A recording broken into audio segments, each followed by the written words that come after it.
Have you ever had a Monday that felt like a Monday because it is a Monday and you've been like, where's the motivation for Monday and Tuesday and Wednesday? Then you need to listen to this episode. We sat down with the majority of the Blackbird Mission team and talked about how do we win on Mondays?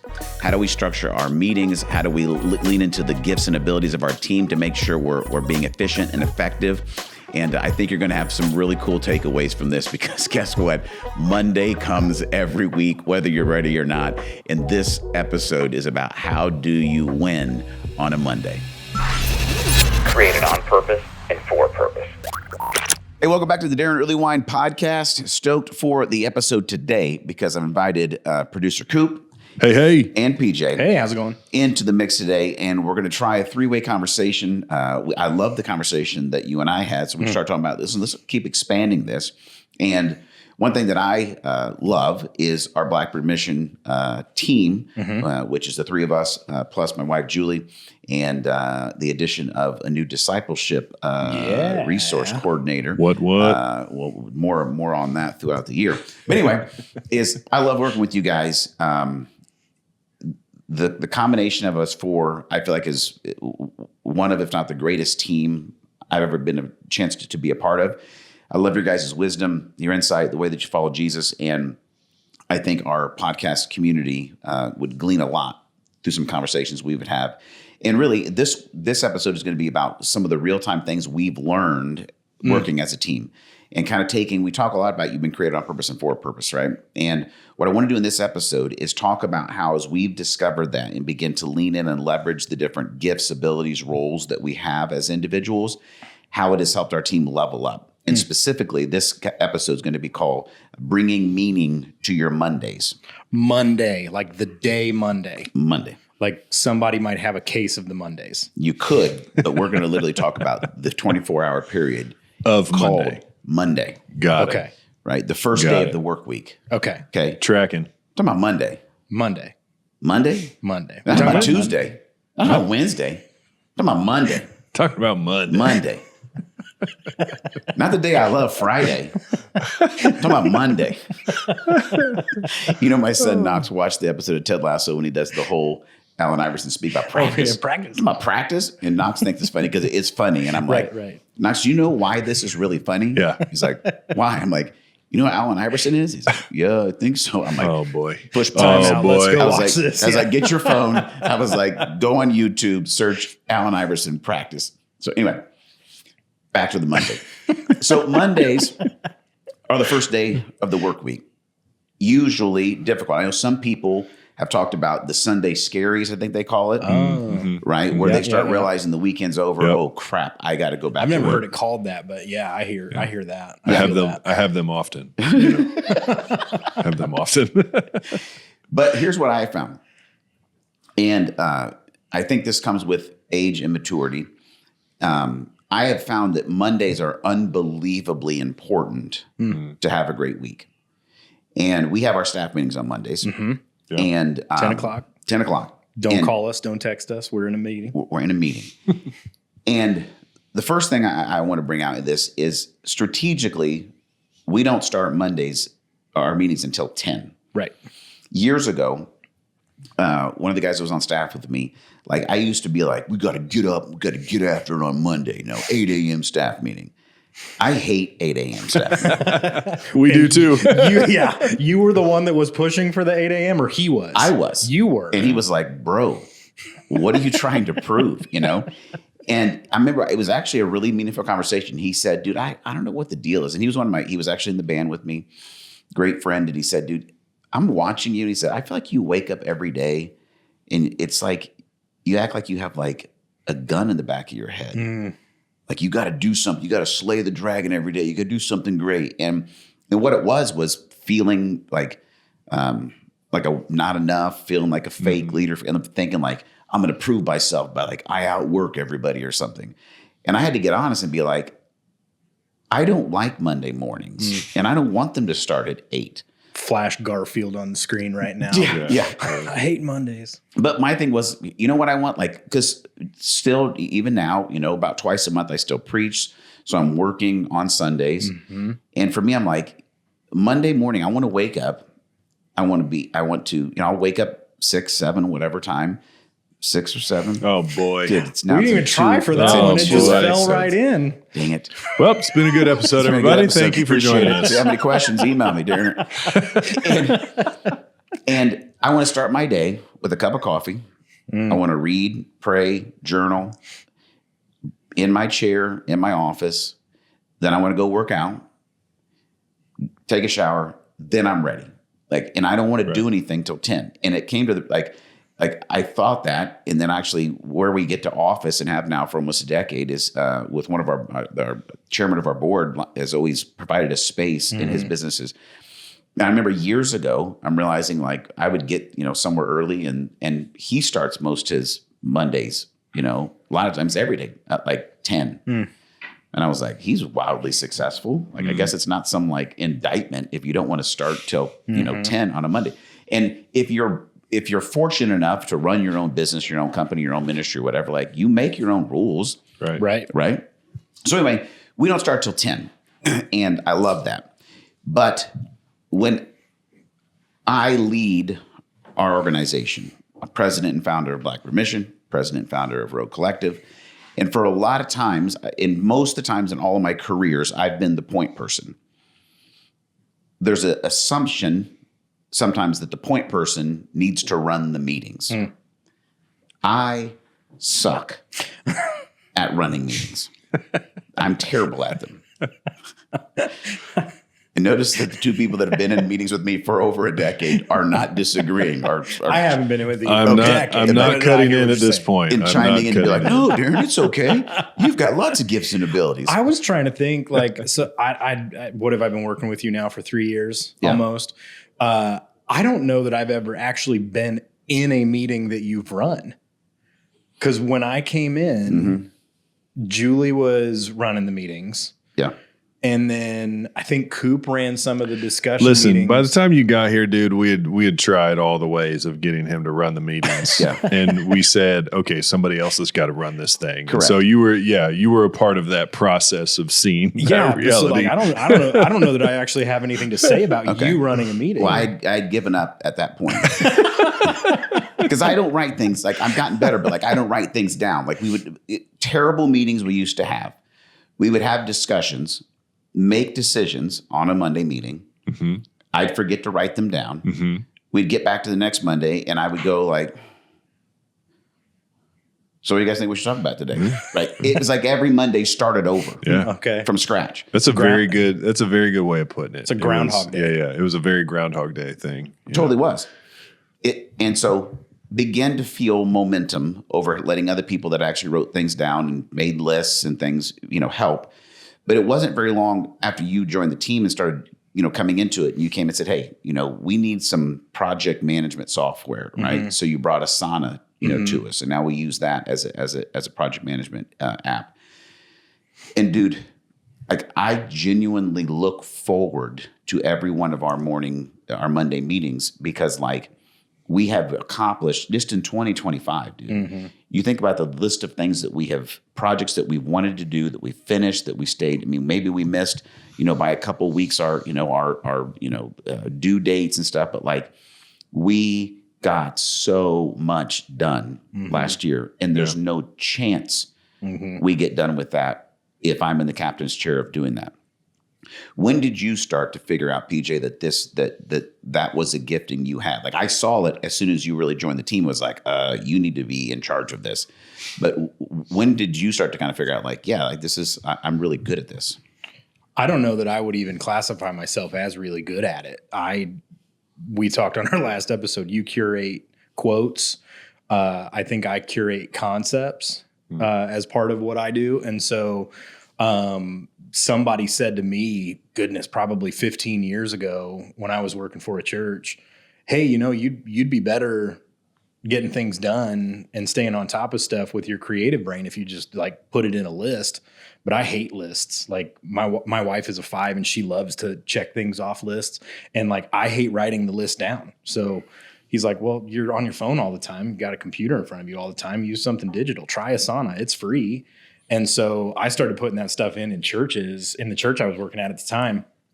like 15 years ago or something, and was like, all of a sudden it's like, oh, get a free dopamine hit every time I like click that thing off. Like, yeah, let's do that. And then a couple of years ago, I started working with a buddy of Coop's, shameless plug for Dustin Pete at Pete, Chief shout out. Creative Consultants. Same kind of thing. He was a former music pastor who is really good at systems. And so I started working with him to help the systems for my business. And so I legitimately just stole his processes, I curated his systems that he was installing for me and my business at 43 Creative over into Blackbird and Daron Earlewine rogue coaching stuff. And was like, oh, this is working great for me. I bet it would work great over here too. And so I was just doing it for myself already, and then started doing it for Blackbird as a client of mine, because that's kind of how the relationship started. Yeah. And then it turned into, oh, this is just what we need to do. Yeah, and I think the thing that you bring to the table, and I would say this to a lot of folks that sit in that creative music pastor role, is that sometimes you don't realize that you naturally do that in the job anyway. I mean, you're overseeing multiple volunteer musician folks coming in and moving out, and you have to be organized. You have to make sure that the next service is planned or you're going to be behind. And if you're like me as a music pastor, you're going, oh, it's Thursday. I haven't given you the song list yet. Sorry, guys. You know, like that's just like you're a better musician than all of us. You don't need the work and the practice. That's right. But like you had the natural ability, I think, and I don't think you noticed it in yourself until we got into this type of role and you've started to do this in your own business to go, oh, I've played this out. Like, we knew that Sunday was coming. Yeah. We knew that Easter was coming. We knew that Christmas was coming, and we planned accordingly. And you've just kind of overlaid that on your business. And then minds like Daron and I's, we need folks like yourself to keep us in bounds. You know, what I think is so funny about that though is like our minds, the three of us, are not that different. Yeah. Like when we sit down, like if we have wings or something, like we don't have to do anything. Like, and we are just like spitballing and dreaming and like creating to create for no apparent reason. But then when it breaks down to those nitty gritty pieces, like, okay, Coop's looking at it this way, and I'm looking at it this way, and you're looking at it this way, and I find that all so incredibly fascinating. Well, I think it is the one person that's the odd woman out in our group is Julie. Is that she hates ideation meetings. Like, she's like, are you guys just going to ideate and come up with a bunch of ideas? Because just if whatever I need to do, just send me the email, give me all the tasks. Right. So this meeting could have been a phone call, but should have been an email. Yes. Leave me alone. Got it. Which I've heard Julie say that to me hundreds of times. I mean, it could have been an email. Like, just send me an email. And I think that's also something we've learned is, like, there are times we know we're going to just have more of an idea meeting. Yeah. Like, Julie, you don't have to come. Right. Mm-hmm. We'll let you know. But the ability to figure out, okay, for a team to function, there has to be lists, there has to be dates, there has to be a system that works for you. And I think it's also empowered her to be, 10 times less frustrated and more effective, because it's like, we know with the gifting and the creation that God's given us, there's going to be times we're just going to have to dream and think, but we're going to have to get it to where here are the actionable things, and creating lanes where everybody in their unique gifting can really excel. And, when I look back and go, because there has been many people that have worked with me or for me through the past, for 25 years. But since 2012, when we started Blackbird, I've had people that, 10 hours here helped. And like, sadly, I burned a lot of people out, administrative type people, you know what I mean? I have a friendship with most of them. Some of them I don't. Some of them didn't end well. And I had to get really honest with myself and be like, I've got loads of friends. People love me. Like, I'm a good person. Right. What is it that I'm doing to detail oriented, administrative, usually teacher guardians? What am I doing that ruins the relationship? Yeah, and I think the cool thing that I've seen over the last handful of years with the way that in spiritual DNA, we walk through the fivefold ministry gifts, and we look at that, and you kind of help us understand what those look like. And I feel like in the last handful of years, we've even started to implement that in what we do and looking for the ways that and obviously understanding your personality and, okay, I'm not as organized as some folks and, getting that under, but once you understand those fivefold, I remember when I took that going through DNA years ago and then ultimately bringing it back around on our coaching through Rogue, it's such an eye-opening experience when you go, oh no, that it's okay that I lean this direction when it comes to a team meeting setting or an ideation setting or anything like that. And so I think what's really cool is, and if I'm speaking for the listener at this point, like if you're listening to this or watching this, hi, if you're either way, like if you're going, man, my team isn't functioning to the way that it is, that it could be, or I'm struggling to fit into this thing. What am I doing? Like walking through something like the Fivefold Ministry gifts is a great way of just simply understanding from a foundational level. Oh, this is why that is, and then you can start to lead from there. Yes. That's what I've watched you do over the last handful of years as you've gone, you know what? I think it started with, I'm not good at leading meetings, and then going, okay, this is why, and how can we finagle this and get the right person in the right seat? And now all of a sudden it becomes a completely different conversation and a completely different team. Yeah. And that's the beauty of when you dig in to learn those things about yourself, because then the whole team functions better. Yeah. Well, and I had to realize, my fault. It's like I teach this stuff all the time, but I wasn't actually applying it to our own team. Yeah. Like, too close to it, too, yeah. Yeah, and it's like... It's the curse of the entrepreneur. It is. Yeah. And it's the idea of like, if you want to have a great team, like God's design is, whether we call it fivefold, APEST, 5 voices, but apostles, prophets, evangelists, shepherds, teachers, or pioneers, creative, connectors, nurturers, guardians, whatever term you want to give them, is any world-class team is going to have all 5 voices present and the ability to allow them to be heard. And, right now on our team, we're missing a pure nurturer, which is something that we need to think about. And we feel it, let me tell you. Well, I mean, let's break that down, though, for a second. Yours are apostle evangelist, which then in the voices terms are pioneer connector. Yeah. Coop, yours are prophet, apostle, which are creative pioneer. Correct. Right? And mine are apostle, prophet. So like the 3 of us only show in any way 3 of them. Yeah. Right. Julie would be, I think she would say she's a nurturer. I think she's really she's like a teacher nurturer. She's got both of them. Yeah, sure. I think she's got a pretty strong creative prophetic gift too. But as far as a pure nurturer type of person, it'd be something that we need to grow. Yeah. But it is, Coop is saying, like, for me, I had to go to where it's like, you teach this, but you're not actually making it a non-negotiable for how the team functions. The other thing I would say, this would be a takeaway for anyone listening, is you've got to embrace some humility and knowing that you can't do it all. Yes. Yep. 100%. And I remember, I think Andy Stanley said like 20 years ago, I remember him talking about, as a good leader, what you have to do is figure out a way, for one, to replace yourself, but for 2, get to the place where you are only doing what only you can do. Yeah.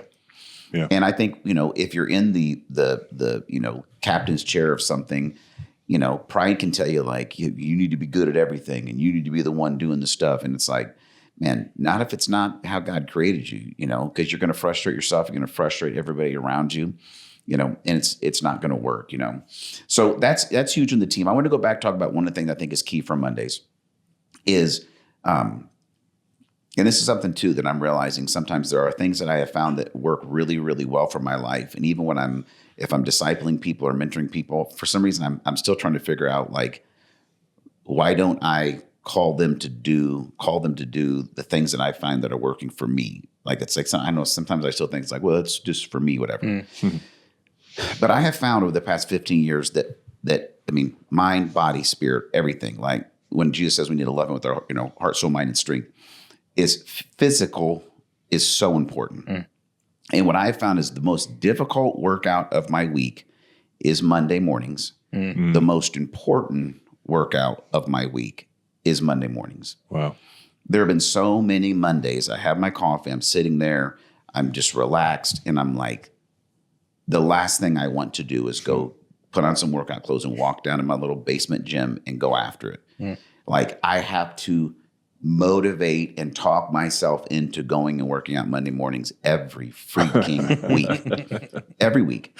But here's what I find. And usually I hate the first 10 minutes. Yeah. It's somewhere around minute 10 to 12. I'm like, yes. But what I found is if I get Monday's workout in, the likelihood that I get Tuesday, sometimes I don't work out Wednesday, Thursday, Friday. If I do Monday, I get the rest in. If I miss Monday, then I wake up and I'm kind of demotivated Tuesday. Before you know it, it's Thursday and I miss a week. So whatever it is for you, if it's walking the dog, I mean, if it's working out, if it's going out, like whatever your physical discipline is, you have to win on a Monday. Yeah. And for me, is the more I was dedicated to physical disciplines, my spiritual disciplines increased, my mental, my emotional.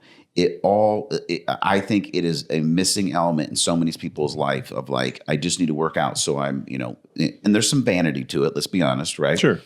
But there's such a connection, I think, between your spirit and your body.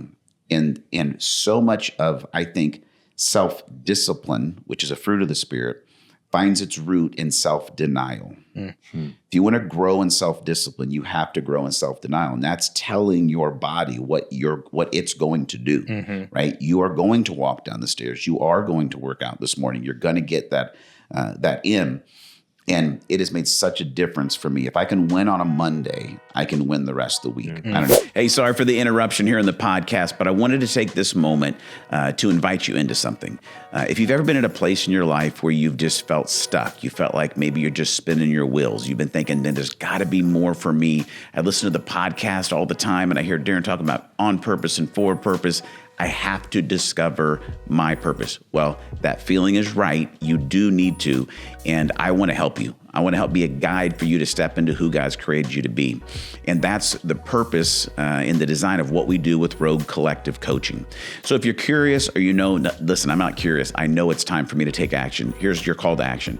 I want you to go to roguecollectivecoaching.com. I want you to click the button that says book a discovery call. I want you to jump on a 30-minute conversation with me. Jump on the phone. We'll talk about where you are and if Rogue Collective Coaching is your next step to help you to become who you were born to be. roguecollectivecoaching.com.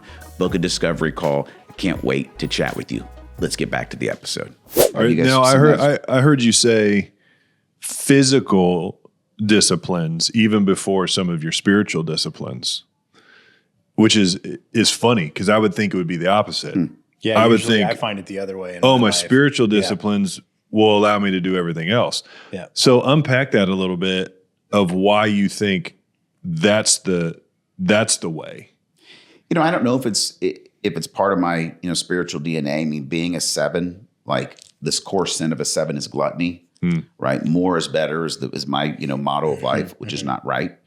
And so I think for me, I have found that like, if I'm going to fall down the stairs in life, it's going to be physical, right? Like I don't have a lot of emotional, roller coaster stuff. Like, what's that like?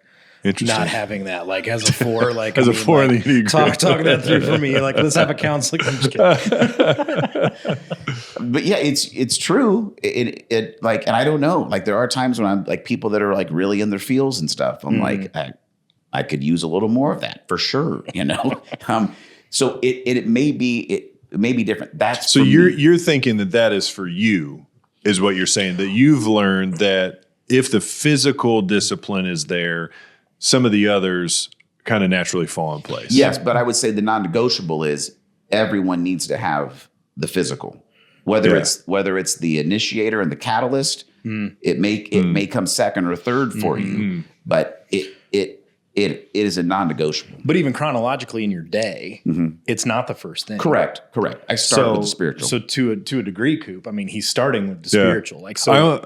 I only ask that because it's super interesting. Because I would say, obviously, right now in the time of this recording, it's holiday season. Kind of slack off a little bit, maybe earlier than most people. Peanut brittle.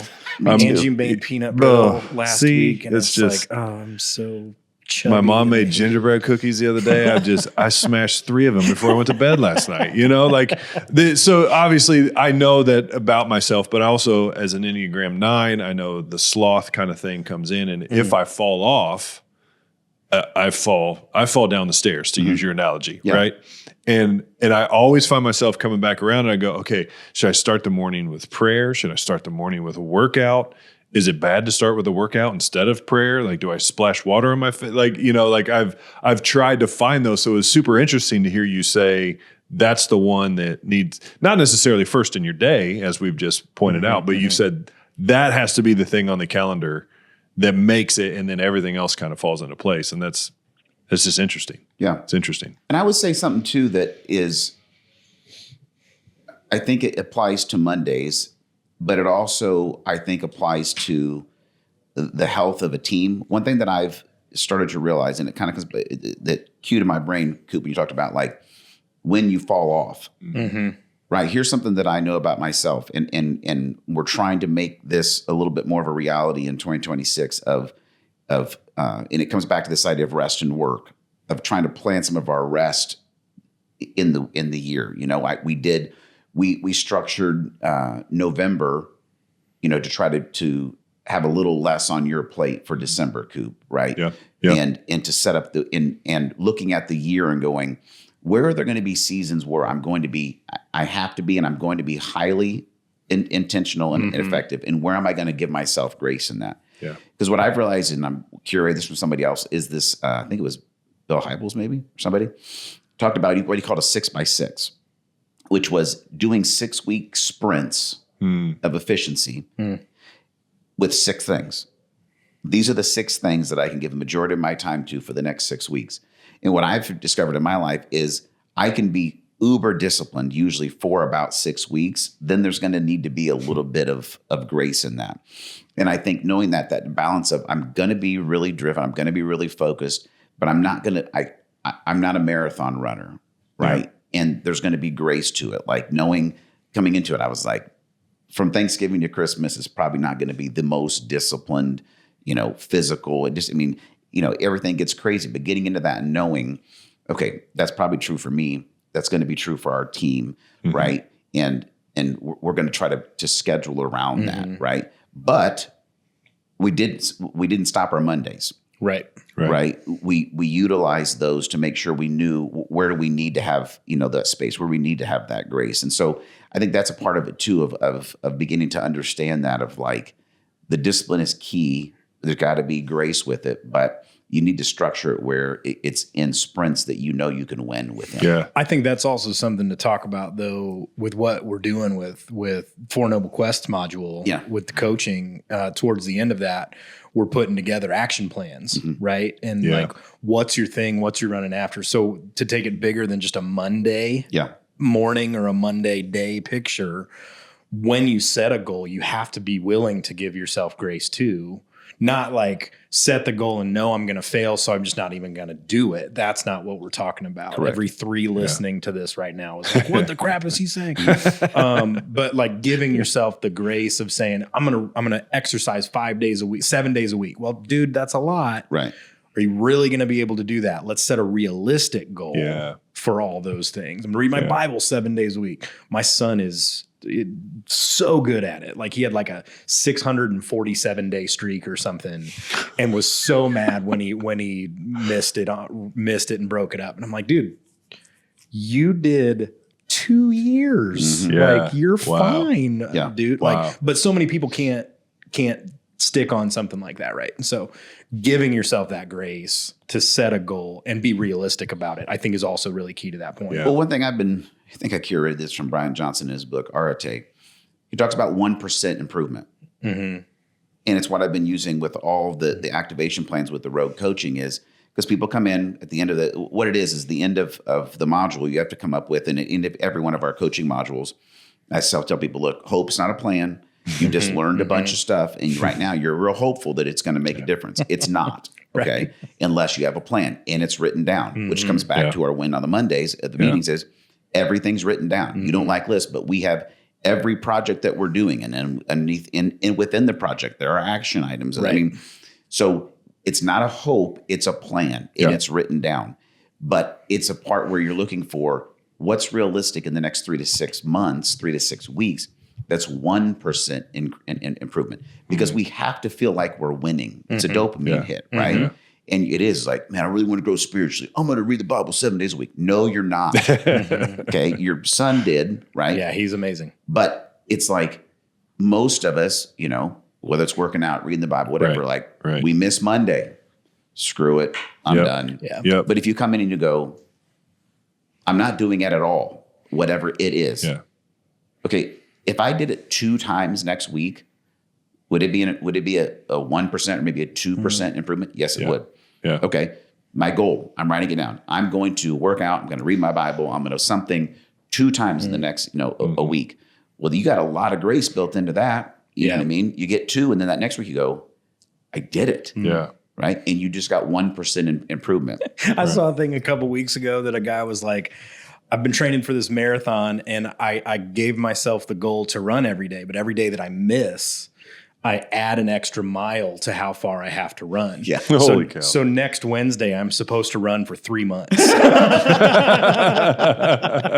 awesome. That's awesome. not a realistic goal. Yeah. It's not a grace. Well, it's funny. I came across something reading on Instagram, I think the other day, and it was an old Chinese proverb or idea or something. They have a saying for it. I'm not going to even try to say what it was, but the idea behind it was do the small thing first, right? And this idea of just like, don't say I'm going to run for 3 miles or 3 months, but I'm going to get on the treadmill in the morning, right? Or I heard somebody say the other day that they open the Bible and put it on their desk, and that's all they do, right? So when they will eventually go, oh, it's here, and they do their reading for the day. So it's like it's this 1% thing. It's this one thing. So I was thinking about it yesterday. I was telling my wife about this, and I go, I think I want to do like I saw that idea, and I go, I think I want to do like 1,000 push-ups in 2026 or something, right? And I broke it down. I was like, well, that's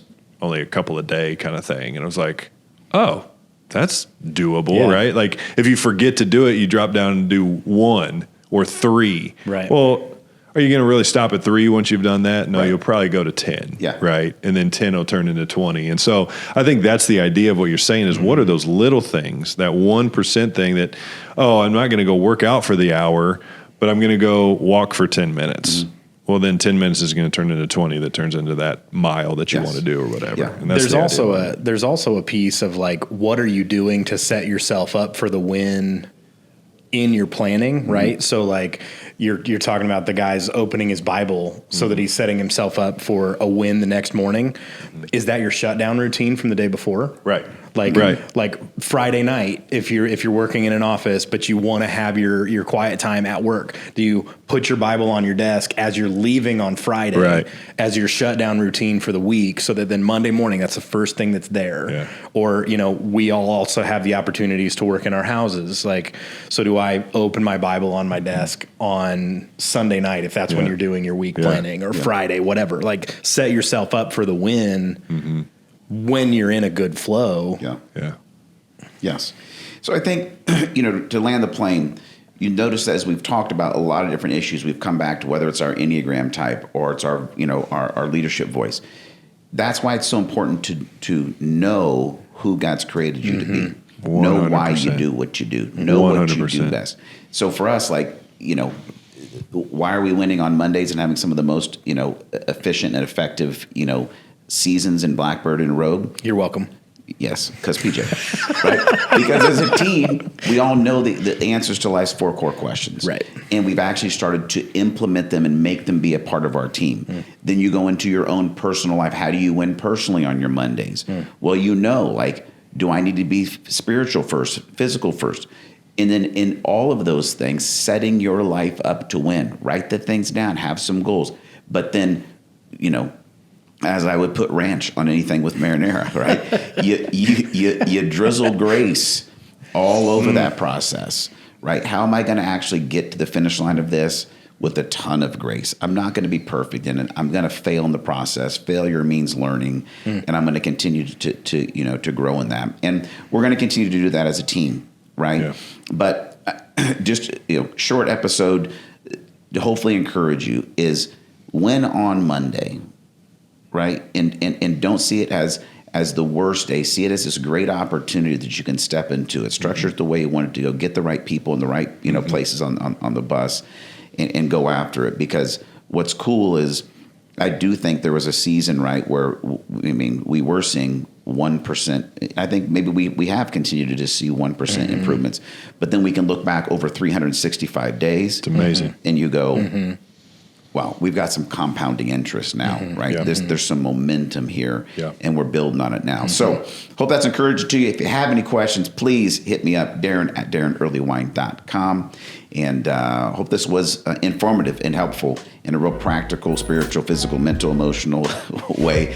Coop, PJ, thanks for joining me on this episode of the Earlewine podcast. So good. We'll do some more of these here in the near future. And until we talk again, remember these three things. God is for you. He's not against you. He's near you, not far away. And he's created you on purpose and for a purpose. Thanks for downloading this episode of the Daron Earlewine podcast.